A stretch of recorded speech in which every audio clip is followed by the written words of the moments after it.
بسم الله الرحمن الرحيم ورحمة الله وبركاته. الحمد لله رب العالمين، نحمده ونستعينه ونستغفره ونعوذ بالله من شرور أنفسنا وسيئات أعمالنا. من يهده الله فلا مضل له ومن يضلل فلا هادي له. واشهد ان لا اله الا الله وحده لا شريك له واشهد ان محمدا عبده ورسوله. يا ايها الذين امنوا اتقوا الله حق تقاته ولا تموتن الا وانتم مسلمون. يا ايها الناس اتقوا ربكم الذي خلقكم من نفس واحده وخلق منها زوجها وبث منهما رجالا كثيرا ونساء. واتقوا الله الذي تساءلون به والارحام ان الله كان عليكم رقيبا. يا ايها الذين امنوا اتقوا الله وقولوا قولا سديدا يصلح لكم اعمالكم ويغفر لكم ذنوبكم ومن يطع الله ورسوله فقد فاز فوزا عظيما. فإن خير الحديث كتاب الله وخير الهدي هدي محمد صلى الله عليه وسلم وشر الأمور محدثاتها وكل محدثة بدعة وكل بدعة ضلالة وكل ضلالة في النار. வார்த்தைகளில் சிறந்தது அல்லாஹ்வுடைய வார்த்தை என்றும், வழிகாட்டுதலில் சிறந்தது நபிகள் நாயகம் ஸல்லல்லாஹு அலைஹி வஸல்லம் அவர்களுடைய வழிகாட்டுதல் என்றும், காரியங்களில் மிக மிக கெட்டது மார்க்கங்களில் பித்அத்துகளை உண்டாக்குவது, ஒவ்வொரு பித்அத்தான காரியங்களும் வழிகேடுகள் அனைத்தும் உங்களை நரகில் கொண்டு போய் சேர்க்கும் என்று நபிகள் நாயகம் ஸல்லல்லாஹு அலைஹி வஸல்லம் அவர்கள் தங்களுடைய ஒவ்வொரு சொற்பொழிவின் துவக்கத்திலும் இந்த மனித சமுதாயத்திற்கு நினைவுறுத்தியதை, சிறப்புமிக்க இந்த ரமலானுடைய மாதத்தில் அல்லாஹ்வினுடைய ஆலயத்தில் ஒன்று கூடியிருக்கின்ற, இல்லங்களில் அமர்ந்து இந்த உரையை கேட்கிற வாய்ப்பை பெற்றிருக்கின்ற அனைத்து சகோதர சகோதரிகளுடைய சிந்தனையிலும் அந்த நபிமொழியை நினைவுபடுத்தி எனது உரையை ஆரம்பம் செய்கிறேன். இணை வைத்தல், பித்அத்துகள், அனாச்சாரங்கள், மூட பழக்க வழக்கங்கள், சடங்கு சம்பிரதாயங்களை விட்டும் அமல்களை பாழாக்கி மறுமை நாளில் நரகத்திற்கு அழைத்து செல்லுகின்ற அனைத்து தீய எண்ணங்கள் நடவடிக்கைகளை விட்டும் நம் எல்லோரையும் அல்லாஹ் காப்பாற்றி அல்லாஹ்வினுடைய மார்க்கத்தில் சொல்லப்பட்ட சட்டதிட்டங்களுக்கேற்ப நம்முடைய வாழ்வை நாம் அமைத்து மரணிக்கும் பொழுது உண்மை முஸ்லீமாக மரணித்து மறுமை நாளில் வெற்றி பெறுகிற ஒரு கூட்டத்தில் அல்லாஹ் நம் எல்லோரையும் எழுப்பி சொர்க்கத்தில் நபிகள் நாயகம் ஸல்லல்லாஹு அலைஹி வஸல்லம் அவர்களோடு நம் அனைவர்களையும் அல்லாஹ் ஒன்று சேர்ப்பானாக. அன்பிற்கும் பாசத்திற்கும் உரிய சகோதரர்களே, தாய்மார்களே, பெரியோர்களே, புனிதமிக்க இந்த ரமலானுடைய மாதத்தில் இறுதி தூதர் நபிகள் நாயகம் ஸல்லல்லாஹு அலைஹி வஸல்லம் அவர்களுடைய வாழ்க்கை வரலாற்றை அறிவோம் அகிலத்தின் தூதரை என்கிற ஒரு தலைப்பின் கீழ் தொடர்ந்து நாம் ரமலானுடைய முதல் நாளிலே இருந்து அறிந்து வருகிறோம். நேற்றைய தினம் நபிகள் நாயகம் ஸல்லல்லாஹு அலைஹி வஸல்லம் அவர்களுக்கு அல்லாஹ் வழங்கிய சிறப்புகளையும் அவரின் மூலம் அல்லாஹ் நமக்கு வழங்கிய சிறப்புகளையும் நேற்றைய தினம் நாம் அறிந்து கொண்டோம். இன்றைய நாளில் நபிகள் நாயகம் ஸல்லல்லாஹு அலைஹி வஸல்லம் அவர்களுக்கு வழங்கப்பட்ட இன்னும் ஒரு சில சிறப்பு அம்சங்களையும், அல்லாஹ் அவரின் மூலம் நமக்கு வழங்கிய ஒரு சில சலுகைகளையும் சிறப்பு அம்சங்களையும் இன்றைய தினம் நாம் பார்க்கவிருக்கிறோம். முஸ்லீம் என்கிற நபிமொழி தொகுப்பில் 905வது நபிமொழியாக இடம்பெற்றிருக்கின்றது. நபிகள் நாயகம் ஸல்லல்லாஹு அலைஹி வஸல்லம் அவர்கள் குறிப்பிடுகிறார்கள், எனக்கு முன்னால் இந்த உலகத்திற்கு அனுப்பப்பட்ட எந்த இறை தூதருக்கும் கொடுக்கப்படாத 5 சிறப்புகள் எனக்கு வழங்கப்பட்டுள்ளது. இது எந்த தூதருக்கும் இதற்கு முன்னால் வழங்கப்படவில்லை. ஒன்று, ஆரம்ப காலகட்டத்திலெல்லாம் அல்லாஹு தஆலா தூதர்களை எப்படி அனுப்புவான் என்றால், குறிப்பிட்ட மொழி பேசக்கூடிய மக்களுக்கு, குறிப்பிட்ட ஒரு சில நாட்டினருக்கு, குறிப்பிட்ட ஒரு சில சமூகத்திற்கு தான் அல்லாஹு தஆலா தூதர்களை அனுப்பினான். அல்லாஹ் என்னை எப்படி அனுப்பியிருக்கிறான் என்றால், நான் அனைத்து சமுதாயத்திற்கும் நான் தான் இறுதி தூதர், எனக்கு பிறகு இனி தூதர் கிடையாது என்று அல்லாஹ்வுடைய ரசூல் நபிகள் நாயகம் ஸல்லல்லாஹு அலைஹி வஸல்லம் முன்னால் சென்று போன நபிமார்களுக்கும் தனக்கும் இருக்கிற சிறப்பை சொல்லும் பொழுது, நான் நபிமார்களில் இறுதியானவர், அல்லாஹ் அனுப்பிய இறை தூதர்களில் நான் தான் இறுதியானவர் என்று ரசூலுல்லாஹி ஸல்லல்லாஹு அலைஹி வஸல்லம் அவர்கள் குறிப்பிடுகிறார்கள். இது முதல் சிறப்பு. இரண்டாவது, ஆரம்ப காலகட்டத்திலெல்லாம் போர் செய்தால் போரின் மூலம் கிடைக்கக்கூடிய கனிமத்து பொருள் என்று சொல்லுவார்கள். இந்த பொருள்களெல்லாம் ஆரம்ப காலகட்டத்தில் எந்த இறை தூதருடைய சமுதாயத்திற்கும் அல்லாஹு தஆலா ஹலாலாக்கவில்லை.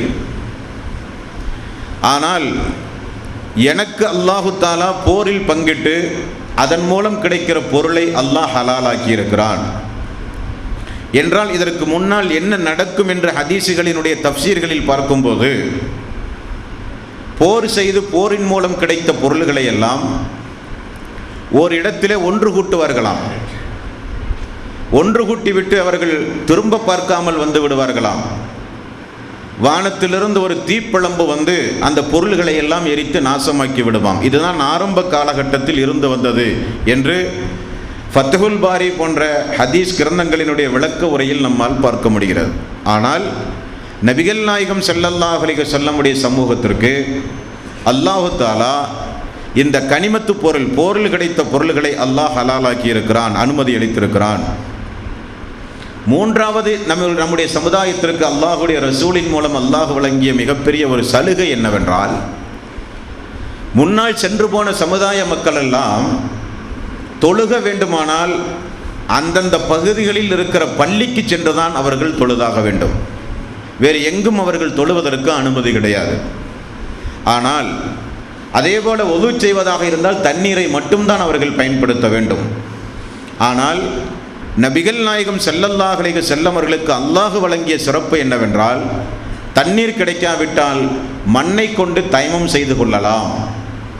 அதே போல பூமி எங்கும் உங்களுக்கு தொழுகைக்குரிய இடம், தொழுகையுடைய நேரம் உங்களுக்கு வந்துவிட்டு எங்கும் பள்ளி இல்லாத ஒரு சூழ்நிலை உங்களுக்கு உருவானால் பள்ளிக்கு வந்துதான் தொழ வேண்டும் என்கிற நிலை இந்த சமுதாய உம்மத்திற்கு கிடையாது. பூமியில் எங்கும் அல்லாஹு தஆலா தொழுமிடமாக, மஸ்ஜிதாக அல்லாஹ் ரப்புல் ஆலமீன் ஆக்கியிருக்கிறான். இது எனக்கு அல்லாஹு தஆலா வழங்கிய மிகப்பெரிய ஒரு நிஅமத் என்று ரசூலுல்லாஹி ஸல்லல்லாஹு அலைஹி வஸல்லம் அவர்கள் குறிப்பிடுகிறார்கள். நான்காவது, எதிரிகள், நான் தூதராக அனுப்பப்பட்ட அந்த சமுதாயத்தில் இருக்கிற எதிரிகள் 1 மாத கால அவகாசத்தில் உள்ளவர்களாக இருந்தாலும், பயண தூரத்தில் உள்ளவர்களாக இருந்தாலும், அவர்களுடைய உள்ளத்தில் கூட எனது பெயரை கேட்டாலே ஒரு இனம் தெரியாத ஒரு பயத்தை அல்லாஹ் ரப்புல் ஆலமீன் உண்டாக்கி வைத்திருந்தான். இது அல்லாஹ் எனக்கு தந்த ஒரு நிஅமத் என்று ரசூலுல்லாஹி ஸல்லல்லாஹு அலைஹி வஸல்லம் நான்காவது சிறப்பாக குறிப்பிடுகிறார்கள். ஆகவேதான் நபிகள் நாயகம் ஸல்லல்லாஹு அலைஹி வஸல்லம் உயிரோடு வாழ்ந்த காலத்தில் நிறைய மன்னர்களுக்கு கடிதம் எழுதினார்கள். எல்லோரும் அல்லாஹ்வுடைய ரசூலை கொஞ்சம் பயந்தே அன்றைக்கு வாழ்ந்தார்கள். மூர்க்கத்தனமாக எதிர்த்தவர்களும் உண்டு. இருந்தாலும் அவர் இறை தூதர், அவருடைய பிரார்த்தனைக்கு நாம் ஆளாக வேண்டிய சூழ்நிலை ஏற்படும் என்று ஒரு இனம் தெரியாத ஒரு மரியாதை எதிரிகளுடைய உள்ளத்தில் அன்றைக்கு இருக்கத்தான் செய்தது. இது அல்லாஹ் அவருக்கு கொடுத்த ஒரு சிறப்பு. ஐந்தாவது சிறப்பை அல்லாஹுடைய ரசூல் சொல்லுகிறார்கள், மறுமை நாளில் எல்லா நபிமார்களை காட்டிலும் எனக்குத்தான் அல்லாஹு தாலா அவனுடைய அனுமதியோடு பரிந்துரை செய்கிற ஒரு சிறப்பை அல்லாஹ் ரப்பல் ஆலமீன் எனக்கு வழங்கியுள்ளான் என்றும் நபிகள் நாயகம் ஸல்லல்லாஹு அலைஹி வஸல்லம் அவர்கள் கூறுகிறார்கள். இது முஸ்லிம் என்கிற நபிமொழி தொகுப்பில் 905வது நபிமொழியாக நம்மால் பார்க்க முடிகிறது. அதே முஸ்லிம் என்கிற நபிமொழி தொகுப்பில் 906வது நபிமொழியாக இன்னும் ஒரு சில சிறப்புகளை ரசூலுல்லாஹி ஸல்லல்லாஹு அலைஹி வஸல்லம் நமக்கு சொல்லித் தருகிறார்கள். இப்போ தொழுகையில் நிற்கிறோம் பார்த்தீர்களா, அணி அணியாக சப்புகளில் வரிசையாக. இந்த வரிசையை நபிகள் நாயகம் ஸல்லல்லாஹு அலைஹி வஸல்லம் அவர்கள் சொல்லுகிறார்கள், உங்களுடைய தொழுகையுடைய வரிசை வானவர்களுடைய வரிசைக்கு ஒப்பானதாக அல்லாஹ் ஆக்கி வைத்திருக்கிறான். வானவர்கள் மறுமை நாளில் உலகமெல்லாம் அழிக்கப்பட்டு எல்லா மனிதர்களும் எழுந்து நிப்பாட்டப்படும் போது அல்லாஹ் ரப்பல் ஆலமீன் அவனுடைய அரிசை 8 மலக்குமார்கள் சுமந்து வரும் பொழுது மலக்குமார்கள் எல்லாம் அணி அணியாக சஃப்பு சஃப்பாக நிற்பார்கள் என்று அல்லாஹ் திருக்குரானிலே சொல்லுகிறான். அப்படி வானவர்கள் நிற்கிற அந்த ஒழுங்குமுறையும் அந்த வரிசையும் எதற்கு ஒப்பானது என்றால், நீங்கள் தொழுகையில் நிற்கிறீர்களே அந்த வரிசைக்கு ஒப்பானது என்றும் நபிகள் நாயகம் ஸல்லல்லாஹு அலைஹி வஸல்லம் அவர்கள் குறிப்பிடுகிறார்கள். அதே போல அல்லாஹுடைய ரசூல் இறை தூதர்களில் யாருக்கும் கொடுக்காத ஒரு சிறப்பை அல்லாஹு தாலா எனக்கு தந்திருக்கிறான். நான் ஆரம்பத்தில் சொன்னதை போல நான் தான் இறுதி நபி. எனக்கு முன்னால் யாரும் அந்த உரிமை கொண்டாட முடியாது. இஸ்ரவேல் சமுதாயத்தில் இறுதி நபி ஈசா அலைஹி ஸலாத்து வஸ்ஸலாம், இஸ்மாயில் சமூகத்தினுடைய இறுதி நபி நான் தான் என்றும் மேலும் ரசூல் ஸல்லல்லாஹு அலைஹி வஸல்லம் அவர்கள் கூறிய செய்தி முஸ்லிம் என்கிற நபிமொழி தொகுப்பில் 907வது நபிமொழியாக நம்மால் பார்க்க முடிகிறது. இதெல்லாம் முற்சென்ற சமூகத்திற்கு வழங்கப்படாத, அல்லாஹ்வுடைய ரசூலுக்கும் அவருடைய சமூகத்திற்கு மட்டுமே வழங்கிய சிறப்பு அம்சங்கள். அல்லாஹ்வுடைய அடியார்களே, அடுத்தது நபிகள் நாயகம் ஸல்லல்லாஹு அலைஹி வஸல்லம் அவர்களுக்கு அல்லாஹ் வழங்கிய மிகப்பெரிய ஒரு சலுகையும், இந்த சமுதாயத்தை சார்ந்த நமக்கு அல்லாஹ் வழங்கிய மிகப்பெரிய ஒரு சிறப்பும் ஒன்றுண்டு. என்ன சிறப்பு தெரியுமா? மிஅராஜுடைய நேரத்தில் அல்லாஹு தாலா ஜிப்ரீல் அலைஹி ஸலாத்து வஸ்ஸலாம் அவர்களின் மூலமாக ரசூலுல்லாஹி ஸல்லல்லாஹு அலைஹி வஸல்லம் அவர்களை அழைத்து கொண்டு பல்வேறு காட்சிகள், சம்பவங்கள் மிஅராஜுடைய பயணத்தில் நடைபெறுகிறது. அந்த நேரத்தில் தான் அல்லாஹு தாலா நபிகள் நாயகம் ஸல்லல்லாஹு அலைஹி வஸல்லம் அவர்களுக்கு தொழுகையை கடமையாக்கினான். ஆரம்பத்தில் தொழுகையை அல்லாஹு தாலா எடுத்த எடுப்பிலே எத்தனை ரக்காத் கடமையாக்கினான் தெரியுமா? 50 ரக்காத்து தொழுகையை அல்லாஹு தாலா ஆரம்பத்தில் கடமையாக்கினான். கடமையாக்கிய அந்த தொழுகையை பெற்றுக்கொண்டு ஒவ்வொரு வானத்தையும் தாண்டி வரும் பொழுது மூசா அலைஹி ஸலாத்து வஸ்ஸலாம் அவர்கள் சந்திக்கிறார்கள். இறை தூதரே, அல்லாஹு தாலா உங்களுக்கு உங்களுடைய சமுதாயத்திற்கு எதை கடமையாக்கினான்? 50 வக்து தொழுகையை கடமையாக்கினான். அல்லாஹ்விடத்திலே சென்று கொஞ்சம் குறைத்து, எந்த அளவுக்கு குறைக்க முடியுமோ அந்த அளவுக்கு குறைத்து கேட்டு வாருங்கள். காரணம், நான் பனு இஸ்ராயில் சமூகத்திற்கு அனுப்பப்பட்டவன். எனது சமுதாய மக்கள் தொழுகையை முற்றிலுமாக புறக்கணித்தார்கள். அந்த நிலை உங்களுடைய சமுதாய மக்களுக்கு வந்துவிடக்கூடாது. ஆகவே அல்லாஹ்விடத்திலே குறைத்து கேளுங்கள் என்று சொல்ல, நபிகள் நாயகம் ஸல்லல்லாஹு அலைஹி வஸல்லம் அவர்கள் முதலாக அல்லாஹ்விடத்திலே வேண்டுகோள் விடுக்க அல்லாஹ் 10ஐ குறைத்து 40ஆக ஆக்கினான். மீண்டும் மூசா அலைஹி ஸலாத்து வஸ்ஸலாம் அவர்கள் சொல்ல, அல்லாஹ்வுடைய ரசூல் மீண்டும் செல்ல 40 5ஆக மாறியது. அல்லாஹு தாலா 5 ரக்காத்து தொழுகையை, 5 வக்து தொழுகையை அல்லாஹ் கடமையாக்கி நபிகள் நாயகம் ஸல்லல்லாஹு அலைஹி வஸல்லம் அவர்களுக்கு அல்லாஹ் என்ன சொன்னான் தெரியுமா? 50 வக்து தொழுகையினுடைய நன்மையை உனது சமுதாயத்திற்கு 5 வக்தில் நான் பூரணப்படுத்தி விட்டேன். இது லவ்ஹுல் மஹ்ஃபூலில் விதியாக்கப்பட்டு விட்டது என்று அல்லாஹ் ரப்புல் ஆலமீன் நபிகள் நாயகம் ஸல்லல்லாஹு அலைஹி வஸல்லம் அவர்களுக்கு 50 வக்து தொழுகையை 5 வக்து தொழுகையாக அல்லாஹ் கடமையாக்கினானே. இது மிகப்பெரிய ஒரு நிஅமத். என்ன காரணம்? இதை புகாரியில் 7517வது நபிமொழி, 3207வது நபிமொழியாக புகாரியிலே பார்க்கலாம். முஸ்லிம் என்கிற நபிமொழி தொகுப்பில் மேராஜுடைய பாடத்திலும் தொழுகையுடைய பாடத்திலும் நீங்கள் பார்க்கலாம். அன்பானவர்களே, 50 வக்து தொழுகை இந்த சமுதாயத்திற்கு கடமையாக்கப்பட்டிருந்தால் நம்முடைய நிலைமை என்ன? 5 வக்து தொழுகையே இந்த சமுதாயத்தில் ஒரு கேள்விக்குறியாக இருக்கிறது. முஸ்லிம் சமூகம் என்றாலே சமூக அமைப்பில் எல்லா இடங்களிலும் இன்றைக்கு பள்ளி வாயில்கள் உண்டு.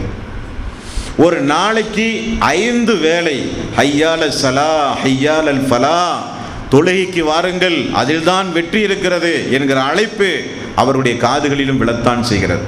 இருந்தாலும் தொழுவதற்கு மனமில்லாத கல் நெஞ்சம் படைத்தவர்கள் இந்த சமுதாயத்தில் உண்டுமா இல்லையா?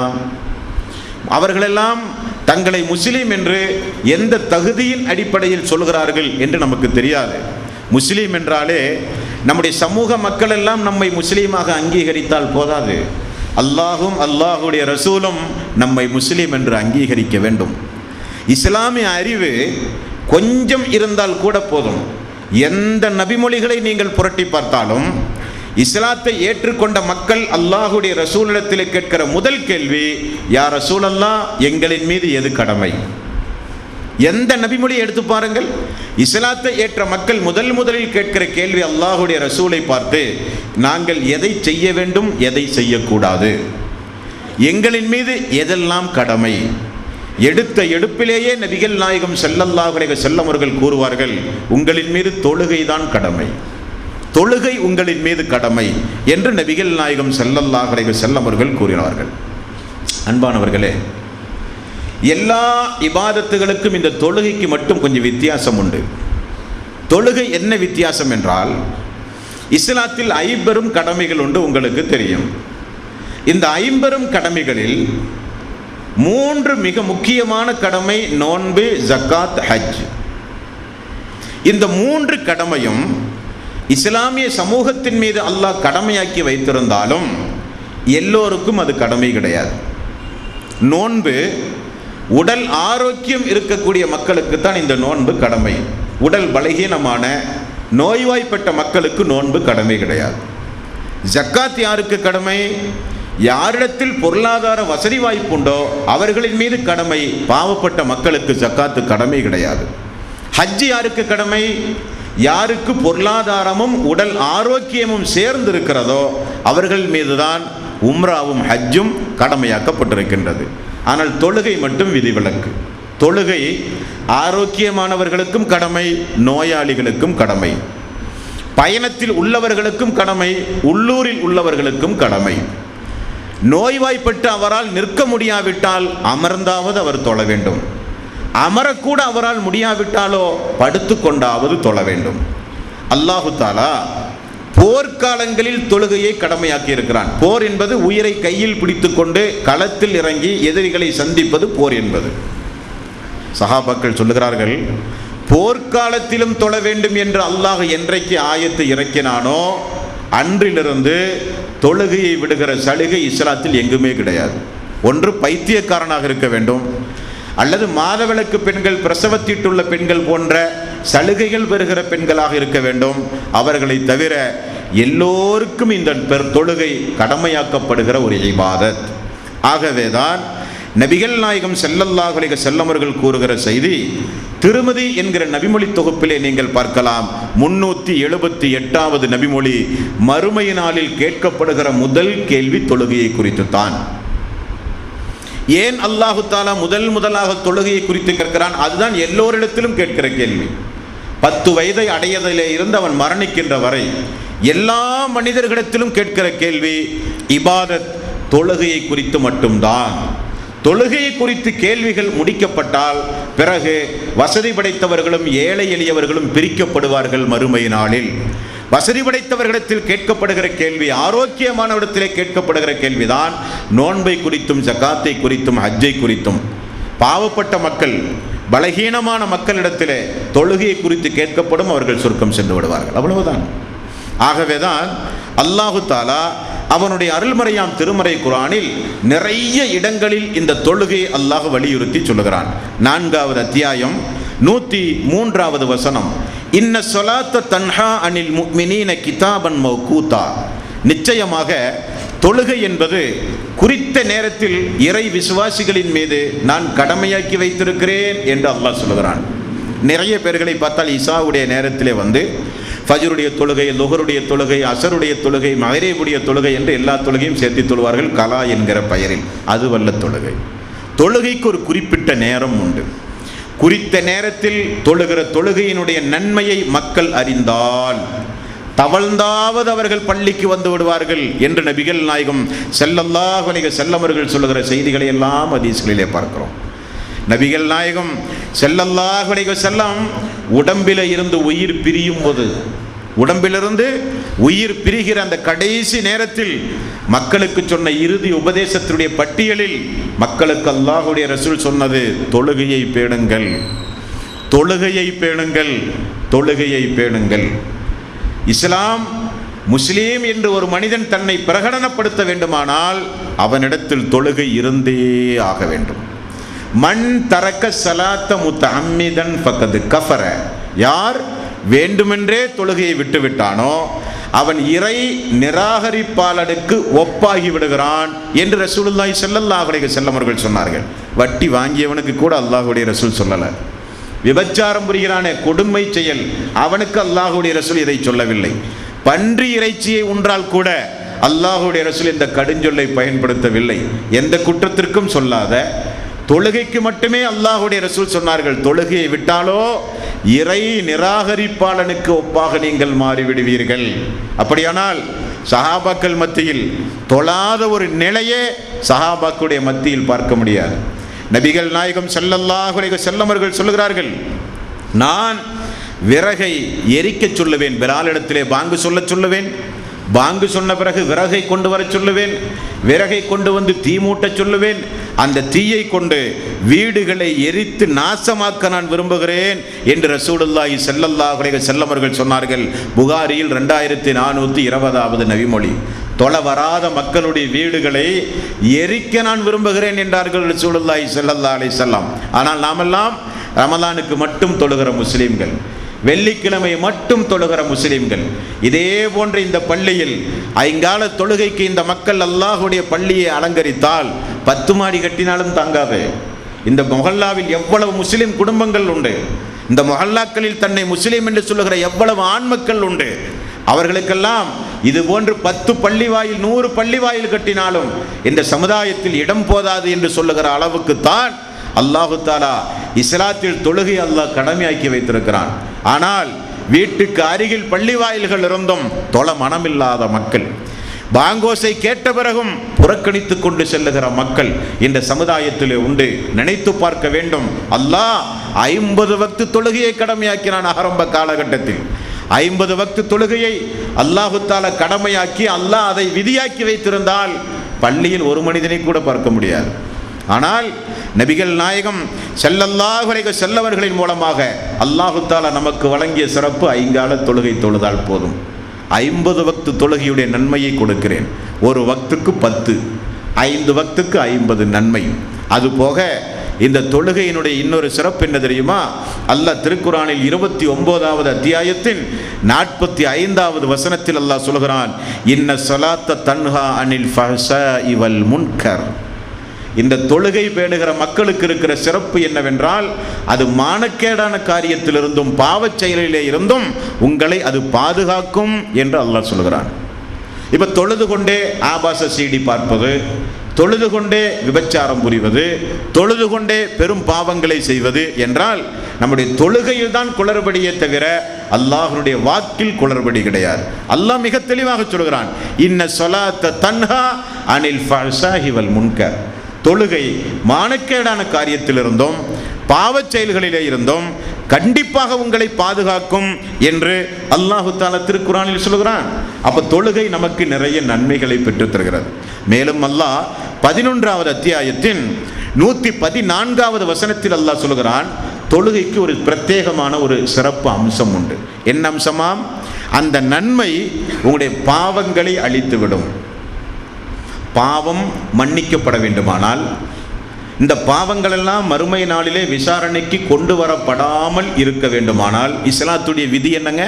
பாவ மன்னிப்பு தேட வேண்டும் அல்லாஹ்விடத்திலே. 2 கரத்தை உயர்த்தி செய்த பாவத்திற்காக, பாவத்தை பகிரங்கமாக அல்லாஹ்விடத்தில் எடுத்து சொல்லி, அல்லாஹ்வே இதை செய்துவிட்டேன், இனிமேல் செய்ய மாட்டேன், அழுது புலம்பினால் தான் பாவ மன்னிப்பு.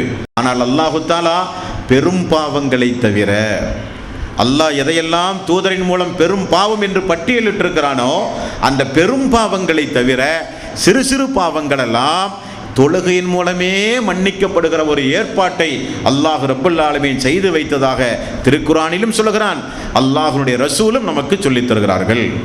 11வது அத்தியாயத்தின் 114வது வசனம், இன்னல் ஹஸனாத்தி யுதுஹிபுன ஸய்யிஆத், நல்லவை நிச்சயமாக தீயவையை போக்கிவிடும் என்று அல்லாஹ் ரப்பல் ஆலமீன் குறிப்பிடுகிறான். இது ஒரு சிறப்பு, தொழுகையினுடைய சிறப்பு. ஒரு தொழுகைக்கும் இன்னொரு தொழுகைக்கும் இடைப்பட்ட பாவ மன்னிப்பு, ஒரு ஜும்மாவுக்கும் இன்னொரு ஜும்மாவுக்கும் இடைப்பட்ட பாவ மன்னிப்பு, இப்படி எத்தனையோ நன்மைகள், சிறப்பு அம்சங்கள் தொழுகையின் மூலம் இந்த சமுதாயத்திற்கு அல்லாஹு தஆலா வழங்கியுள்ளான். 19வது அத்தியாயம் 59வது வசனத்தில் அல்லாஹ் சொல்கிறான், ஃபஹலஃப மின் பஅதிஹிம் ஹல்ஃபுன் அல்லாஹு ஸலாத்த வத்தபஉ ஸஹவாத்தி ஃபஸௌஃப யல்கௌன ஐயா. இவர்களுக்கு பிறகு ஒரு வழிகட்ட சமுதாயத்தினர்கள் இவர்களுக்கு பிறகு வந்தார்கள். அந்த வழிகட்டுக்குரிய உச்சகட்டத்தை அல்லாஹ் சொல்கிறான், தொழுகையை அவர்கள் பாழ்படுத்தினார்கள், தொழுகையை அவர்கள் வீணாக்கினார்கள், தொழுகையை அவர்கள் புறக்கணித்தார்கள், அவர்களுக்கு கேடு உண்டாகும் என்றெல்லாம் அல்லாஹு தஆலா திருக்குர்ஆனிலே எச்சரிக்கிறான். அன்பர்களே, நபிகள் நாயகம் ஸல்லல்லாஹு அலைஹி வஸல்லம் அவர்களுக்கு அருளப்பட்ட திருக்குர்ஆனில் அல்லாஹ் ஒரு இடத்திலே கடுமையாக எச்சரிக்கை செய்கிறான். 75வது அத்தியாயத்தின் 31வது வசனம், தொழாத அன்பர்கள் எல்லாம் உடனே தொழுகை எடுத்துக்கொள்ள வேண்டும். கல்லா இதா பலஅத்தி தராக்கி வகீல மன்றாக் வல்லன்ன அன்னஹுல் ஃபிராக் வல் தஃபத்தி சாக்கு பிசாக் இலா ரப்பிக்க யௌமைதினில் மசாக். உயிர் தொண்டை குழியை அடைந்து துடியாய் துடிக்கும் பொழுது உன்னை இந்த நேரத்தில் காப்பாற்றுகிறவன் யார் என்று அல்லாஹ் கேட்கக்கூடிய, பகிரங்கமாக அல்லாஹ்வுக்கு விரோதியாக உலகத்தில் வாழ்ந்து அல்லாஹ் ஏவிய காரியங்களை விட்டு அல்லாஹ் தடுத்த காரியங்களை செய்து பாவியாக உலகத்தில் வாழ்ந்து மரணித்தானே, அவனிடத்தில் கேட்கப்படுகிற கேள்வி அந்த கேள்வி. அப்பொழுது அந்த மனிதனுக்கு ஏன் அந்த நிலை? ஃபலா சத்தக்க வலா சல்லா, அவன் உண்மைப்படுத்தவும் இல்லை இந்த மார்க்கத்தை, அவன் தொழவும் இல்லை என்று அல்லாஹ் ரப்பல் ஆலமீன் குறிப்பிடுகிறான். அல்லாஹ் அதிலிருந்து நம் அனைவர்களையும் காப்பாற்ற வேண்டும். சொர்க்கவாசிகள் நரகவாசிகளை பார்த்து கேட்கிற ஒரு சந்தர்ப்பம் உண்டு. 74வது அத்தியாயத்தின் 42, 43வது வசனம், மா சலக்கக்கும் ஃபீ சக்கர், இந்த சக்கர் என்கிற நரக நெருப்பில் உங்களை எது நுழைவித்தது? சொர்க்கவாசிகள் நரகவாசிகளை பார்த்து கேட்கிறார்கள், நரக வேசனை ஏப்பா நீங்க அனுபவிக்கிறீங்க, என்ன காரணம்? நரகவாசிகள் சொல்லுகிறார்கள், காலு லம் நக்கு மினல் முஸல்லீன், நாங்கள் தொழுகையாளியாக இருக்கவில்லையே என்று அவர்கள் சொல்லுவார்கள் என்று அல்லாஹ் அவனுடைய அருள்மறையாம் திருமறை குர்ஆனிலே குறிப்பிடுகிறான். ஆக நம்முடைய வாழ்வில் நாம் ஐங்கால தொழுகையை பேண வேண்டும். நபிகள் நாயகம் ஸல்லல்லாஹு அலைஹி வஸல்லம் அவர்களின் மூலமாக அல்லாஹ் நமக்கு வழங்கிய ஒரு சலுகை தான் 50 வக்து தொழுகையை அல்லாஹு தஆலா 5 வக்து தொழுகையாக மாற்றியிருக்கிறான். இந்த 5 வக்து தொழுகையையும் தொழாமல் நாம் மரணித்தால் நியாயமா? புகாரி என்கிற நபிமொழி தொகுப்பில் ரசூலுல்லாஹி ஸல்லல்லாஹு அலைஹி வஸல்லம் எந்தெந்த நேரத்திலெல்லாம் தொழுகையை பின்பற்றி இருக்கிறார்கள் என்று பார்த்தால், ஜமாத்தோடு பள்ளியிலே வந்து தொழுதிருக்கிறார்கள் என்று பார்த்தால், ரசூல் ஸல்லல்லாஹு அலைஹி வஸல்லமுடைய கடைசி நேரம், நோய்வாய்ப்பட்டு தலைவலி அதிகமாகி வீட்டில் தலையிலே துண்டை கட்டி கொண்டு மனைவிமார்களிடத்திலே தலையிலே தண்ணீரை ஊற்றுங்கள், எனக்கு கொஞ்சம் சமாதானம் அடைய வேண்டும் என்று சொல்லுகிற அளவுக்கு நோய்வாய்ப்பட்டு கிடந்த நேரம், இசாவுடைய நேரம் வந்தது. ரசூலுல்லாஹி ஸல்லல்லாஹு அலைஹி வஸல்லம் ஆயிஷாவே ஒது செய்ய தண்ணீர் எடுத்து வையுங்கள் என்று சொல்கிறார்கள். ஆயிஷா ரலியல்லாஹு அன்ஹா அவர்கள் தண்ணீர் எடுத்து வைத்தார்கள். வீடும் பள்ளியும் பக்கம்தானே, தண்ணீர் எடுத்து வைத்தார்கள்.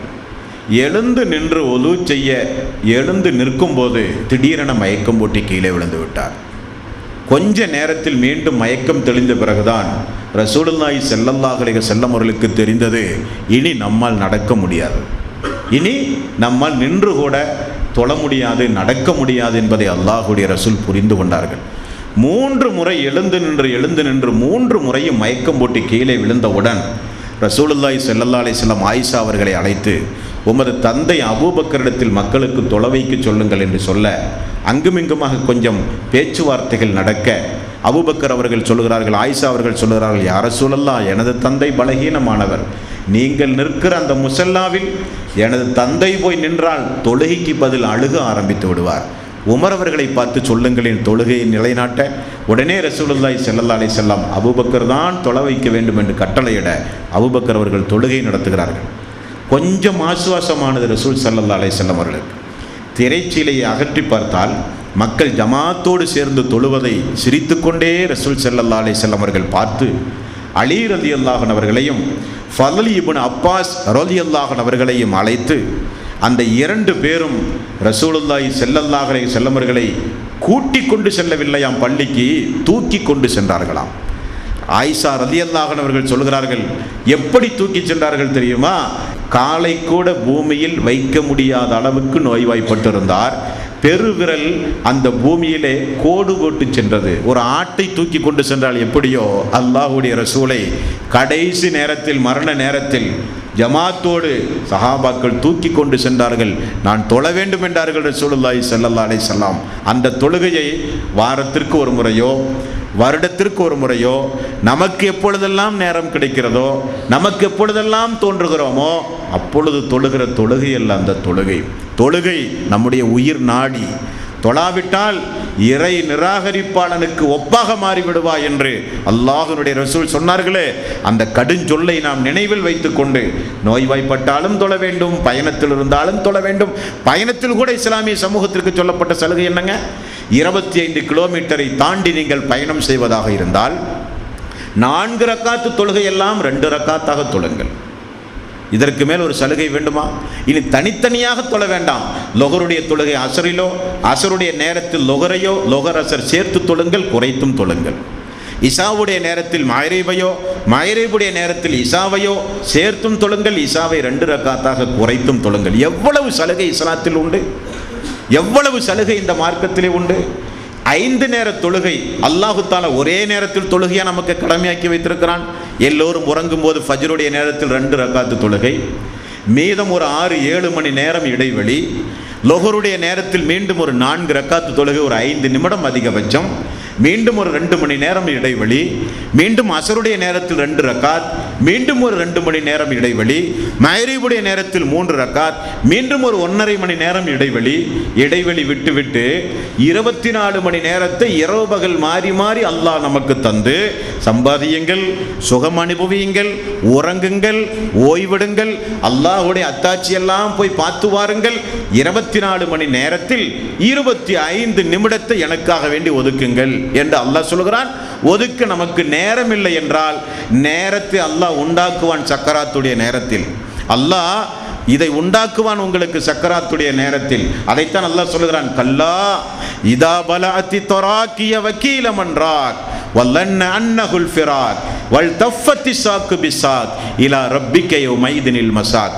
உயிர் தொண்டை குழியை அடைகிற சந்தர்ப்பம் வரும். தொடைப்புட்டு 2 கெண்டை கால்களும் பின்னி பிணைந்து பிடைகிற ஒரு சந்தர்ப்பம் வரும். எல்லோரும் உங்களை பரிதாபமாக பார்க்கிற ஒரு சந்தர்ப்பம் வரும். ஏன் அவனுக்கு அந்த நிலை? தொழுகையை புறக்கணித்தான், அல்லாஹுடைய வேதத்தையும் மார்க்கத்தையும் பொய்ப்பித்தான் என்று அல்லாஹ் சொல்லுகிறானே. அந்த நிலையிலிருந்து அல்லாஹு தஆலா நம் அனைவர்களையும் காக்க வேண்டும். ஆக ரசூலுல்லாஹி ஸல்லல்லாஹு அலைஹி வஸல்லம் அவர்களுக்கு அல்லாஹ் வழங்கிய சிறப்புகளில் ஒன்றுதான் 50 வக்து தொழுகையை அல்லாஹு தஆலா 5 வக்து தொழுகையாக மாற்றியது. அடுத்தது அல்லாஹு தஆலா நபிகள் நாயகம் ஸல்லல்லாஹு அலைஹி வஸல்லம் அவர்களுக்கு வழங்கிய இன்னொரு சிறப்பம்சம் என்ன தெரியுமா? முஸ்லிம் என்கிற நபிமொழி தொகுப்பில் 279வது நபிமொழியாக பார்க்கலாம். அல்லாஹ் சொன்னானாம் அல்லாஹுடைய ரசூலுக்கு, நபியே, உமது சமுதாயத்தில் எனக்கு இணை வைக்காமல் மட்டும் மக்கள் வாழ்ந்தால் பேர் இழப்பை உண்டாக்கக்கூடிய பெரும் பாவங்களை அவர்கள் செய்தாலும் நான் அவர்களை மன்னிப்பேன். அல்லாஹ் வாக்கு கொடுத்து விட்டான். இணை மட்டும் அவர்கள் வைத்தல் கூடாது. இணை மட்டும் வைக்காமல் அவர்கள் வாழ்ந்தால் பெரும் பாவங்களை அவர்கள் செய்தாலும் நான் நாடினால் அவர்களை மன்னிப்பேன் என்று அல்லாஹு தஆலா வாக்கு கொடுக்கிறான். என்ன அர்த்தம்? பெரும்பாவங்களை ஒரு மனிதன் செய்யும் போது, இணை வைத்தாமல் பெரும்பாவங்களில் ஒரு மனிதன் செய்யும் போது அல்லாஹ் நாடினால் மன்னிப்பான், நாடினால் விசாரணைக்கு உட்படுத்தி அதற்குரிய தண்டனையை நரகத்திலே கொடுத்து இறுதியிலாவது அவனை அல்லாஹு தஆலா சொர்க்கத்திற்கு அனுப்புவான் என்று நபிகள் நாயகம் ஸல்லல்லாஹு அலைஹி வஸல்லம் அவர்கள் கூறினார்கள். இணை வைக்காவிட்டால் எல்லா பாவங்களையும் செய்யலாம் என்று பொருள் அல்ல. செய்தாலோ அல்லாஹ் நம்மை மன்னிப்பானா மன்னிக்க மாட்டானா என்று தெரியாது. பாவத்துக்குரிய தண்டனைகளை நரகத்திலே கொடுத்து சொர்க்கத்திற்கு அனுப்புகிற ஒரு சொர்க்கம் உண்டுமே, அந்த சொர்க்கம் கிடைக்காமலேயே இருக்கலாம். கேவலப்பட்டு நரகத்திலிருந்து வெளியேற்றப்பட்டவன் என்று நெத்தியிலே ஒரு முத்திரை குத்தப்பட்டு அதற்கு பிறகு அல்லாஹு தஆலா சொர்க்கத்திற்கு அடியார்களை அனுப்புவான். அந்த சொர்க்கம் நமக்கு தேவையில்லை. நரக நெருப்பினுடைய சிறிய வேதனை கூட அனுபவிக்காமல் நேரடியாக சொர்க்கம் செல்லுகிற ஒரு பாக்கியம் நமக்கு அல்லாஹ் ரப்பல் ஆலமீன் தந்தருள வேண்டும். அதுதான் நம்முடைய லட்சியமாக இருக்க வேண்டும். ரசூலுல்லாஹி ஸல்லல்லாஹு அலைஹி வஸல்லம் அவர்கள் கூறுகிற செய்தி புகாரியில் 7373வது நபிமொழி 6500வது நபிமொழியாக நீங்கள் பார்க்கலாம். அல்லாஹுடைய ரசூல் சொன்னார்கள், அல்லாஹுக்கு உங்களிடத்தில் கொஞ்சம் உரிமையும் உண்டு, கடமையும் உண்டு. உங்களுக்கு அல்லாஹுவிடத்தில் உரிமையும் கடமையும் உண்டு. உங்களுடைய உரிமையும் கடமையும் என்ன தெரியுமா? நீங்கள் செய்கிற வணக்க வழிபாட்டை அல்லாஹ் ஒருவனுக்கு மட்டும்தான் செலுத்த வேண்டும். வணக்க வழிபாட்டில் கொண்டு போய் யாரையும் கூட்டு சேர்த்துதல் கூடாது. இது உங்களுடைய உரிமை, கடமை. அல்லாஹ்வினுடைய உரிமையும் கடமையும் என்ன தெரியுமா? இணை வைக்காத மக்களை நரகத்திலிருந்து பாதுகாப்பது. இது அல்லாஹ் தனக்குத்தானே ஏற்பாடு செய்து கொண்ட உரிமையும் கடமையும் என்று ரசூலுல்லாஹி ஸல்லல்லாஹு அலைஹி வஸல்லம் அவர்கள் சொன்னார்கள். நம்முடைய வாழ்விலும், நம்முடைய மக்களுடைய வாழ்விலும், நம்முடைய குடும்பத்திலே உள்ள உறவினர்களுடைய வாழ்விலும் இணை வைத்தல் என்பது ஒரு சாயல் கூட நம்முடைய குடும்பத்தில் ஏற்பட்டு விடக்கூடாது, நம்முடைய வாழ்வில் ஏற்படக்கூடாது. இணை வைத்தல் என்று அல்லாஹுடைய ரசூலும் அல்லாஹும் எவைகளை எல்லாம் சுட்டி காட்டினார்களோ அதிலிருந்து நம்மையும் நம்முடைய குடும்பத்தார்களையும் பாதுகாக்க வேண்டும். மேலும் ரசூலுல்லாஹி ஸல்லல்லாஹு அலைஹி வஸல்லம் அவர்கள் கூறுகிற செய்தி புகாரியில் 4685வது நபிமொழியாக நீங்கள் பார்க்கலாம். அல்லாஹ் சொல்லுகிறானாம், பூமி அளவு ஆதமுடைய மகனே, நீ பூமி அளவு பாவத்தோடு என்னை நீ சந்தித்தாலும், மறுமை நாளில் இந்த பூமி அளவு பாவத்தோடு என்னை நீ சந்தித்தாலும் அதே பூமி அளவு மன்னிப்போடு உன்னை நான் மன்னிப்பேன். எனக்கு இணை மட்டும் நீ வைத்தல் கூடாது, எனக்கு நீ இணை மட்டும் வைத்தல் கூடாது என்று அல்லாஹ் சொல்கிறான். மை யுஸ்ரிக் பில்லாஹி ஃபக்கத் ஹர்ரமல்லாஹு அலைஹில் ஜன்னah. யார் அல்லாஹ்வுக்கு இணை வைத்து விட்டார்களோ அவர்களுக்கு அல்லாஹ் சொர்க்கத்தை ஹராமாக்கி விடுவான். ஆகவே தாயத்து கட்டுவது, மாந்திரீகமான காரியங்களில் ஈடுபடுவது, கருப்பு கயிறு கட்டுவது, ஜோசியம் பார்ப்பது, பால்கித்தா பார்ப்பது, வீடுகளிலே தகடுகளையும் தாயத்துகளையும் கட்டி தொங்கவிட்டு அதன் மீது நம்பிக்கை வைப்பது, இறந்தவர்களுடைய மையவாடிக்கு சென்று கபர்களுக்கு சென்று உதவி தேடுவது, இப்படி இஸ்லாத்தில் எவைகளெல்லாம் இணை வைத்தல் என்று சொல்லப்பட்டதோ அந்த இணை வைத்தனுடைய சாயல் கூட நம் மீது படாதபடி நாம் வாழ வேண்டும். அல்லாஹ் அப்படி நம்மளை வாழ வைக்க இந்த ரமலானுடைய மாதத்தில் மிக கடுமையாக நாம் அல்லாஹ்விடத்திலே பிரார்த்தனையும் செய்ய வேண்டும். இது அல்லாஹ்வினுடைய ரசூலுக்கு அல்லாஹ் கொடுத்த சிறப்பு. இணை வைக்காவிட்டால் எந்த பாவமாக இருந்தாலும் அல்லாஹ் நாடினால் மன்னிப்பான். அடுத்தது நபிகள் நாயகம் ஸல்லல்லாஹு அலைஹி வஸல்லமுடைய இன்னொரு சிறப்பை நஸஈ என்கிற நபிமொழி தொகுப்பில் 1282வது நபிமொழி, 1351வது நபிமொழி நஸஈ என்கிற கிதாபிலே நீங்கள் பார்க்கலாம். பொதுவாகவே நபிமார்கள் இந்த உலகத்தில் மரணித்தால், உதாரணத்துக்கு இப்ராஹிம் நபி உண்டு, ஆதம் நம்முடைய தந்தை ஆதம் நபி உண்டு, எத்தனையோ நபிமார்கள் உண்டு. இவர்களுக்காக வேண்டியெல்லாம் நாம் ஒரு பிரார்த்தனை செய்கிறோம். இப்ராஹிம் நபிக்காக, இஸ்மாயில் நபிக்காக, வேறு வேறு நபிமார்களுக்கெல்லாம் பிரார்த்தனை செய்யும் போது நன்மை நமக்கு கிடைக்கும். மறுமையிலே அந்த நபிமார்களிடத்தில் எடுத்து சொல்லப்படும், இவர்களெல்லாம் உங்களுக்காக வேண்டி பிரார்த்தனை செய்தவர்கள் என்று. நபிமார்களுக்கு மறுமையிலே தான் தெரியும். ஆனால் நபிகள் நாயகம் ஸல்லல்லாஹு அலைஹி வஸல்லம் அவர்களுக்கு மட்டும் அல்லாஹ் என்ன வித்தியாசத்தையும் சிறப்பையும் ஏற்பாடு செய்து வைத்திருக்கிறான் என்றால், அல்லாஹுடைய ரசூல் சொன்னார்கள், நான் மரணித்தாலும் பொதுவாக நபிமார்களுடைய உடம்பை மண்ணு திங்காது. இப்போ போய் தோண்டி பார்த்தாலும் நபிமார்களுடைய உடம்பு இருக்கும். நபிமார்களுக்கு அப்படிப்பட்ட ஒரு சிறப்பை அல்லாஹ் வைத்திருக்கிறான். பூமிக்கு அல்லாஹ் ஹராமாக்கி இருக்கிறான். அந்த உடல் அப்படியே தான் இருக்கும். நபிமார்களுடைய உடல் எங்கு மரணித்தார்களோ அங்குதான் அடக்கம் செய்யப்பட வேண்டும். மையவாடிக்கோ தூக்கி சென்றோ நபிமார்களுடைய உடம்பை அடக்கம் செய்தல் நமக்கு தடை செய்யப்பட்டிருக்கின்றது. ரசூலுல்லாஹி ஸல்லல்லாஹு அலைஹி வஸல்லம் அவர்கள் சொன்னார்கள், இந்த பூமியில் எங்கிருந்து அமெரிக்கா, ஜப்பான், இந்த உலகத்தினுடைய கடை கோடியில் இருந்தாலும் ஒரு மனிதன் அமர்ந்து கொண்டு அல்லாஹும்ம ஸல்லி அலா முஹம்மதின் வஅலா ஆலி முஹம்மதின் கமா ஸல்லைத அலா இப்ராஹீம் வஅலா ஆலி இப்ராஹீம் இன்னக ஹமீதும் மஜீத் அல்லாஹும்ம பாரிக் அலா முஹம்மதின் வஅலா ஆலி முஹம்மதின் கமா பாரக்த அலா இப்ராஹீம வஅலா ஆலி இப்ராஹீம இன்னக ஹமீதும் மஜீத். இப்போ என்ன நடந்ததுன்னு கேட்டிங்கன்னா, அல்லாஹு தஆலா ஒரு வானவரை ஏற்பாடு செய்து வைத்திருக்கிறான்.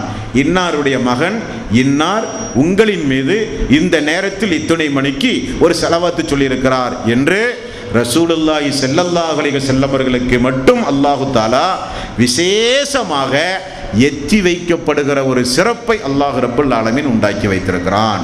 ரசூல் ஸல்லல்லாஹு அலைஹி வஸல்லம் அவர்கள் சொன்னார்கள், என் மீது நீங்கள் சொல்லுகிற ஸலவாத் வானவர்களின் மூலம் எனக்கு எடுத்து சொல்லப்படுகிறது என்று நபிகள் நாயகம் ஸல்லல்லாஹு அலைஹி வஸல்லம் அவர்கள் சொன்னார்கள்.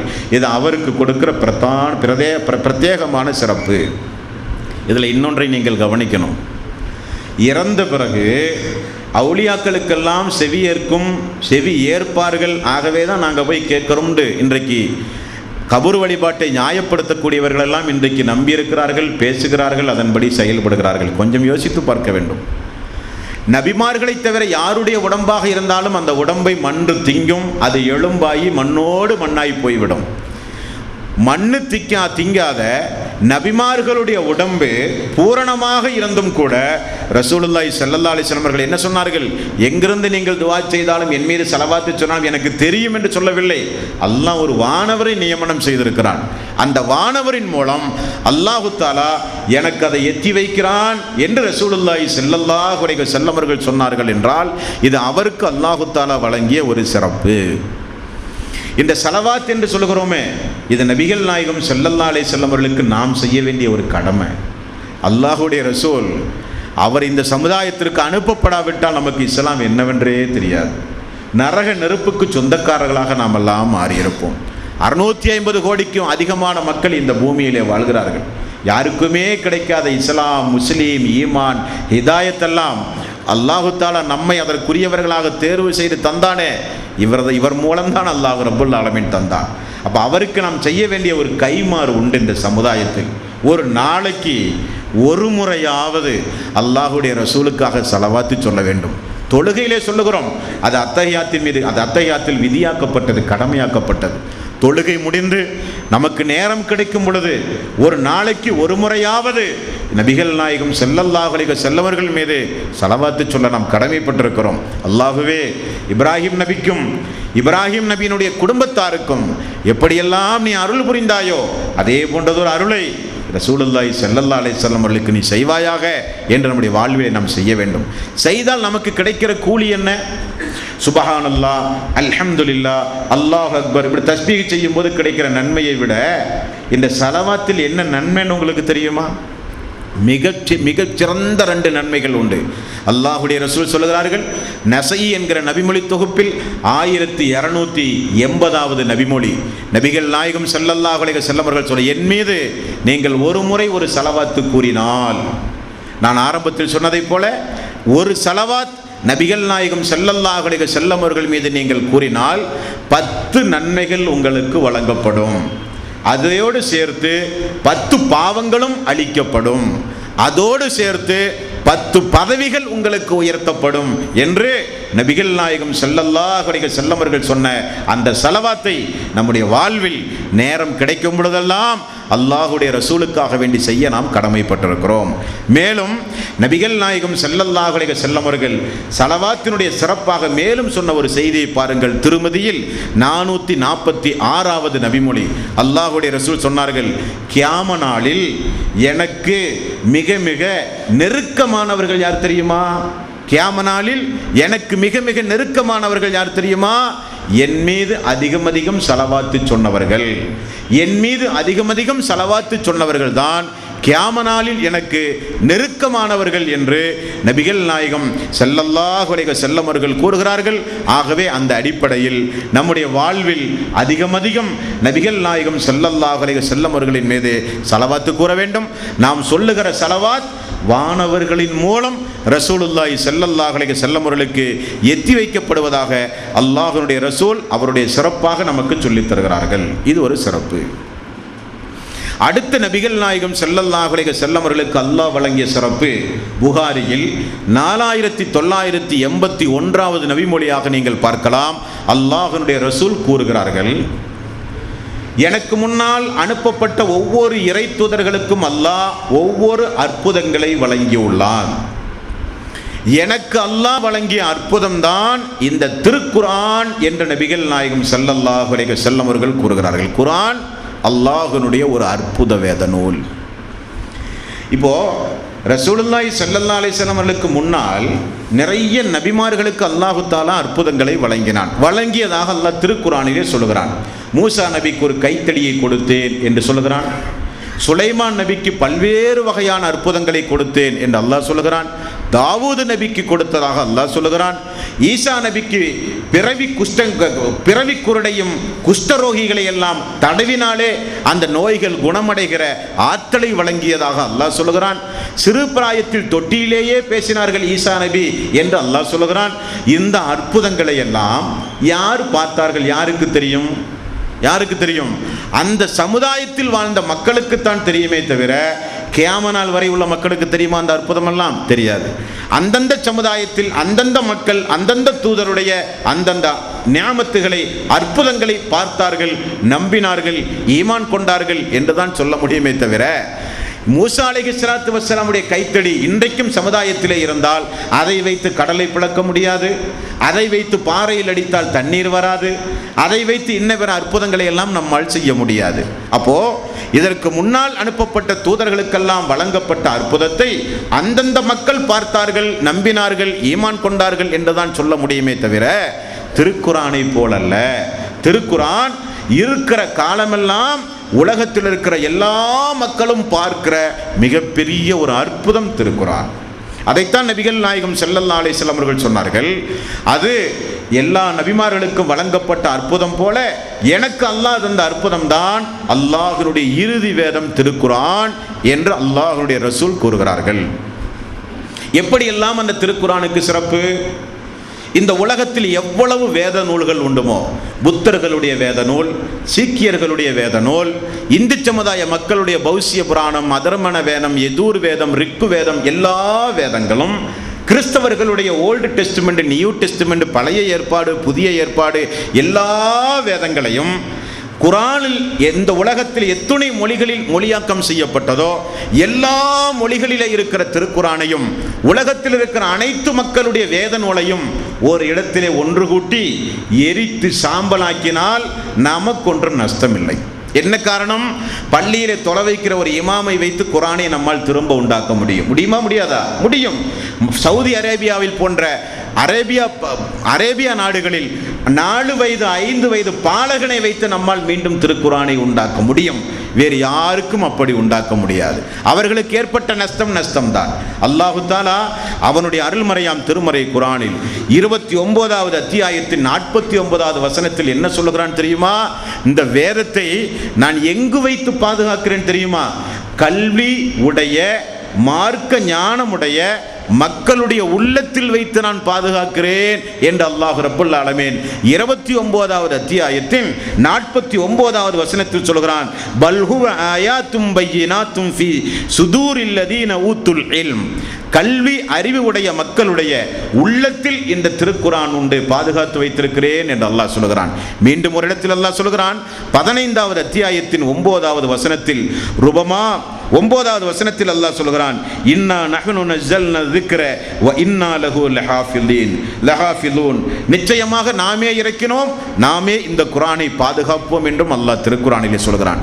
இன்றைக்கு இஸ்லாத்திற்கு எவ்வளவோ கடுமையான எதிரிகள் எல்லாம் உண்டு.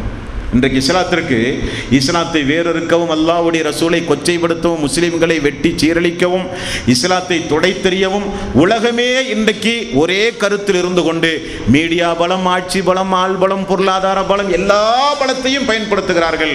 முஸ்லிம்களைத்தான் ஏதாவது செய்ய முடியுமே தவிர அல்லாஹ்வுடைய வேதத்தை ஏதாவது செய்ய முடியுமா என்றால் ஒன்றும் அவர்களால் செய்ய முடியாது. அப்படிப்பட்ட மகத்துவம் வாய்ந்த வேதம் இந்த வேதம். மேலும் நபிகள் நாயகம் ஸல்லல்லாஹு அலைஹி வஸல்லம் அவர்கள் குறிப்பிடுகிறார்கள், இந்த வேதத்திற்குரிய சிறப்பு என்ன தெரியுமா? இந்த மாதம் என்ன மாதம்? முஹர்ரம் மாதத்திலிருந்து துல்ஹஜ் மாதம் வரை மாதங்கள் என்பது ஆரம்ப காலகட்டத்தில் இருந்ததுதான். ரமலானுடைய மாதம் வந்தால் மக்கள் ரமலான் என்பார்கள். சௌபான், சவ்வால் எல்லாம் ஆரம்பத்தில் இருக்கத்தான் செய்தது. அல்லாஹ் தூதரின் மூலம் வந்து ரமலானுடைய மாதத்தை சொல்லவில்லை. மாதம் ஆரம்ப காலகட்டத்திலேயே தான் இருந்தது. இந்த மாதத்திற்கு எப்பொழுது சிறப்பு வந்தது என்றால், ஷஹர் ரமலான் அல்லதி உன்சில ஃபீஹில் குர்ஆன் ஹுதல் லின்னாஸ் வ பையினாத்தும் மினல் ஹுதா வல் ஃபுர்கான். 2வது அத்தியாயத்தின் 185வது வசனத்தில் அல்லாஹ் சொல்கிறான், இந்த ரமலானுடைய மாதம் எப்படிப்பட்ட மாதம் தெரியுமா? அந்த மாதத்தில் தான் நேர்வழி காட்டுகின்ற, நன்மையும் தீமையும் பிரித்து அறியக்கூடிய வேதத்தை மனிதர்களுக்கு நான் அருளினேன். ஃபல்யசுமுஹு, ஆகவே அந்த மாதத்தில் நோன்பு வையுங்கள் என்று அல்லாஹ் சொல்கிறான். இந்த வேதம் இறக்கப்பட போய் இந்த மாதத்திற்கு ஒரு சிறப்பு. நபிகள் நாயகம் ஸல்லல்லாஹு அலைஹி வஸல்லம் அவர்கள் நிறையவே சொல்கிறார்கள். ஒரு நாள் பாருங்கள், அல்லாஹ்வுடைய ரசூல் ஜிப்ரீல் அலைஹிஸ்ஸலாத்து வஸ்ஸலாம் அல்லாஹ்வுடைய ரசூல் இடத்திலே ஒரு நாள் வந்தாராம். வந்து அமர்ந்து பேசிக்கொண்டிருக்கும் போது வானத்தில் ஒரு சப்தம் ஏற்பட்டது. முஸ்லிம் என்கிற நபிமொழி தொகுப்பில் 1472வது நபிமொழியாக இந்த நபிமொழியை நீங்கள் பார்க்கலாம். அல்லாஹ் ஜிப்ரீல் அலைஹிஸ்ஸலாம் வானத்தை பார்த்து சொன்னாராம், வானத்தில் ஏற்பட்ட சப்தம் என்ன சப்தம் தெரியுமா முஹம்மதே? வானத்தில் ஒரு கதவு திறக்கப்பட்டது. அந்த கதவு இதற்கு முன்னால் யாருக்காக வேண்டியும் திறக்கப்படவில்லை. கொஞ்ச நேரத்தில் அங்கிருந்து ஒரு வானவர் இறங்கி வருகிறார்.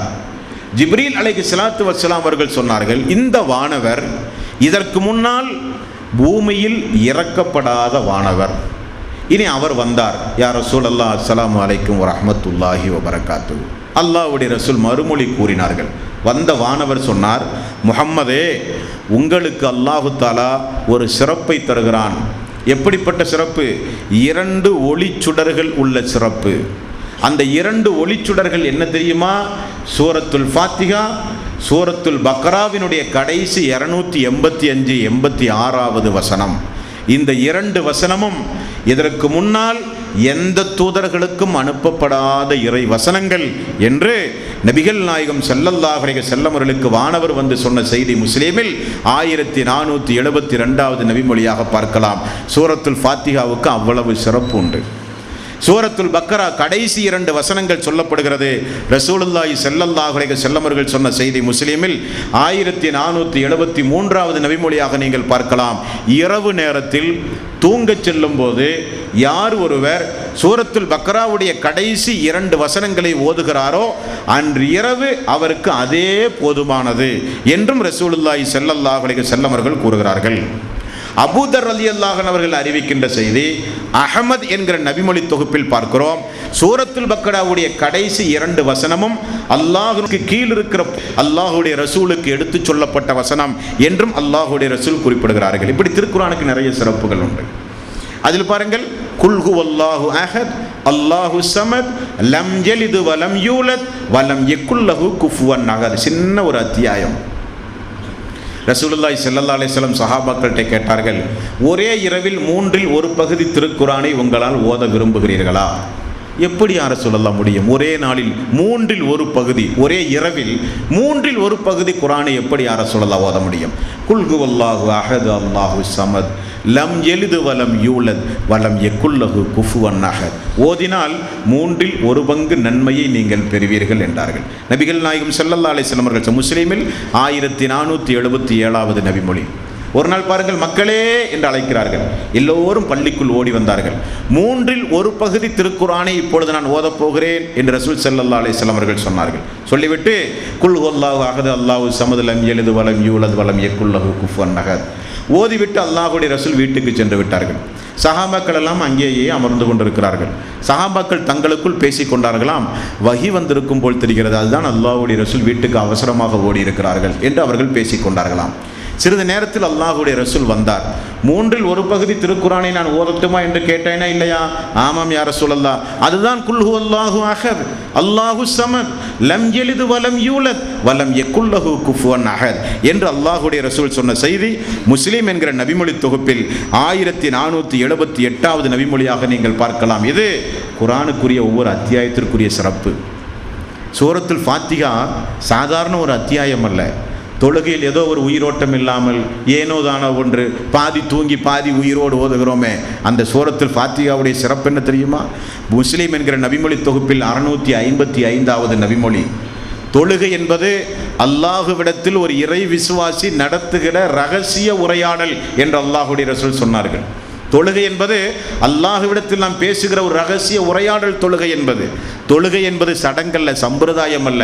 நிற்பது, குனிவது, அமருவது, சுஜூதில் கிடப்பது, சலாம் சொல்லிவிட்டு பள்ளியை விட்டு ஓடுவது, ஒரு சில செயல்பாடுகளை செய்கிறோமே, அப்படி உயிரோட்டம் இல்லாமல் நாம் செய்கிற தொழுகை அல்ல அந்த தொழுகை. தொழுகைக்கு உயிரோட்டம் வேண்டும் என்பதற்காக வேண்டி ரசூலுல்லாஹி ஸல்லல்லாஹு அலைஹி வஸல்லம் அவர்கள் சொன்னார்கள். சூரத்துல் ஃபாத்திஹா என்று என்னவென்று தெரியுமா உங்களுக்கு? சூரத்துல் ஃபாத்திஹாவை அல்லாஹ் சொல்லுகிறானாம், எனக்கும் அடியார்களுக்கும் மத்தியிலே அதை நான் பாதி பாதியாக பகிர்ந்து வைத்திருக்கிறேன் என்று அல்லாஹ் சொல்லுகிறானாம். அது என்ன பகிர்ந்து வைத்திருக்கிறேன் என்பது? ரசூலுல்லாஹி ஸல்லல்லாஹு அலைஹி வஸல்லம் அவர்கள் சொன்னார்கள், நீங்கள் தொழுகையில் நின்று கொண்டு சூரத்துல் ஃபாத்திஹாவை ஓதும்போது அல்லாஹ் உங்களோடு பேசிக்கொண்டே வருகிறான் என்று ரசூலுல்லாஹி ஸல்லல்லாஹு அலைஹி வஸல்லம் அவர்கள் சொன்னார்கள். எப்படியாம்?